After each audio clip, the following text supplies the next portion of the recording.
Aaron, what's up? Working backwards here.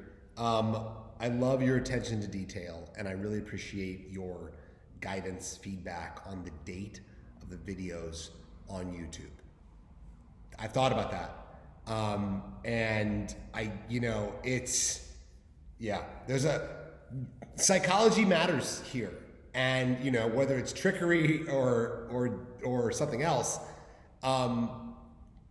having things feel fresh, and especially for this kind of work, we want it to be as made for you as possible. So I really appreciate that. As we grow and as we try to make the experience better, and scale and try and touch as many people as we can with this, we don't want it to ever feel rinse and repeat necessarily. So noted. I guess that's the beauty of YouTube. It's just like upload. I mean, I like that. Thank you. I guess just working backwards here, there's so much good stuff happening. The foreign language metaphor, totally.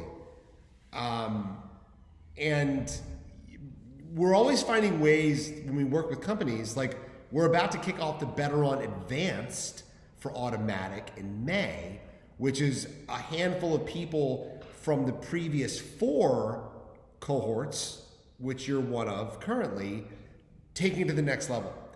And, it's just pushing people harder and letting them customize it a little bit, because they know the drill on how this works.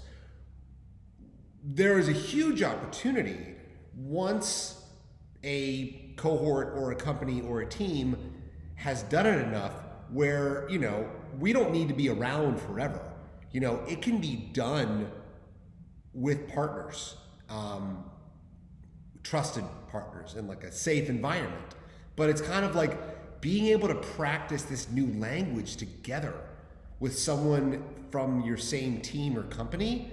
I don't know. That's just, just who knows? Who knows where this is going to go, but that is something that I might actually suggest for like BetterOn level next for automatic, because we're seeing a lot of positive stuff happening. And actually, we're actually looking to do a program with some of the automatic designers where,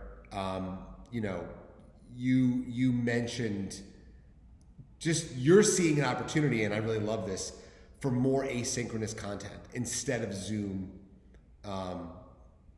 And if you ever want to brainstorm on that, tell me, just because I think it would, if it's done the right way and people get to like this level, like your level of comfort, like when you do these activities, you're like, okay, here's where I need to be, and you get through like the growing pain.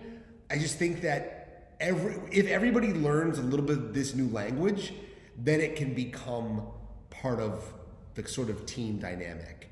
And then it'll save time, it'll save energy.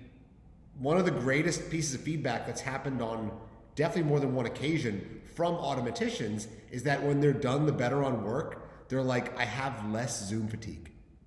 It's like, okay, didn't know that would happen, but I'm happy it did. So, you want people to be able to walk away from this stuff feeling a little bit more refreshed.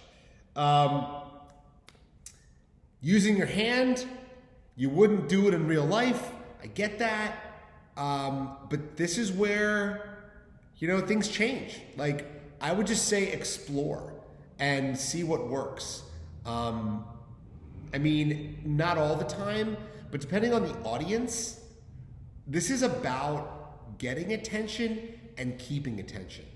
And in some cases, it's by all means necessary. And that doesn't mean that you have to do like a song and dance to keep people engaged. But, using the space to be like, hey, I'm talking to you. I just push people into that area of playing around, because the opposite is looking like and feeling like a piece of cardboard. And that is most people's default. until they realize that, oh, I can do more because I notice I'm not coming across strong enough. So I'd say do whatever feels right to you. And, you know, I love that, you know, your leadership strategy is leading with vulnerability. We do a lot of leadership development programs, and it's sort of like teaching people authentic leadership tools, because the core of the BetterOn work is learning just how to be and become your authentic self.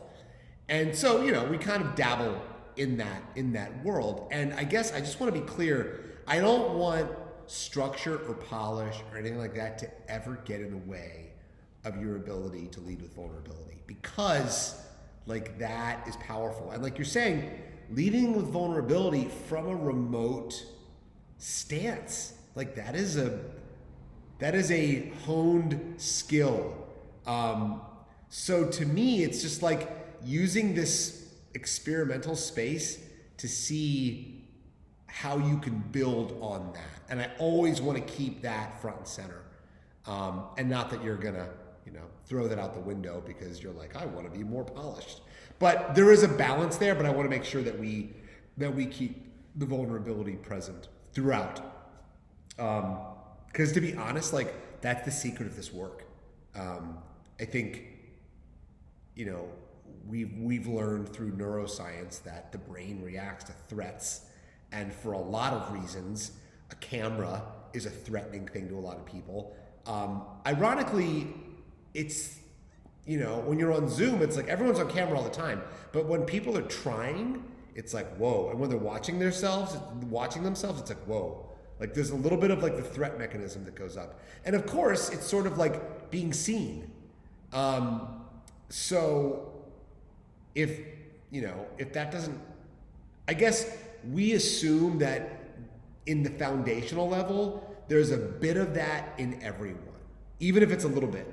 And I think my goal is to try and extinguish that, because the more comfortable one gets with being vulnerable in this medium, the more power they're going to have.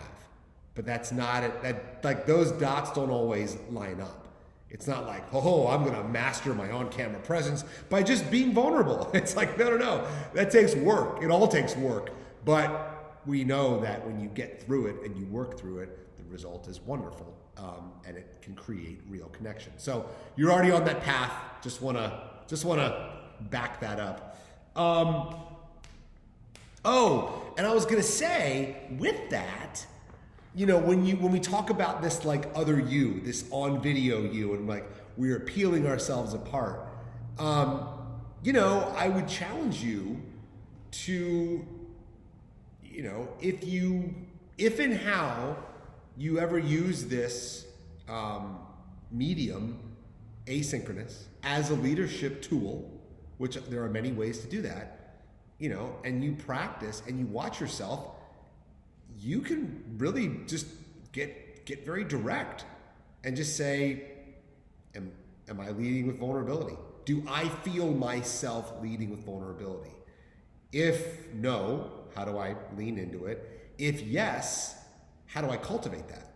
Because again, that's to me, like, that's the seed of success. But it's also just like, it's the next level personal development of like you working with you to build that you. You know, I'm just on the outside being like, hey, thanks for letting me be part of this. And doing screencasts. If you want to just as like your own like wild card video next week, if you want to practice one or two and submit them, please do. The reason I say that is that, you know, this work, like we're starting, I feel that this sort of record yourself and upload it is like the base of the base. It's the raw of the raw. And it's just like you connecting to you, me connecting to you, us connecting to each other.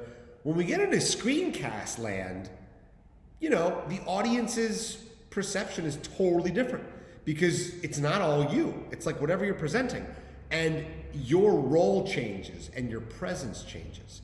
So, I mean, you know, the more you practice, the better you will get at it.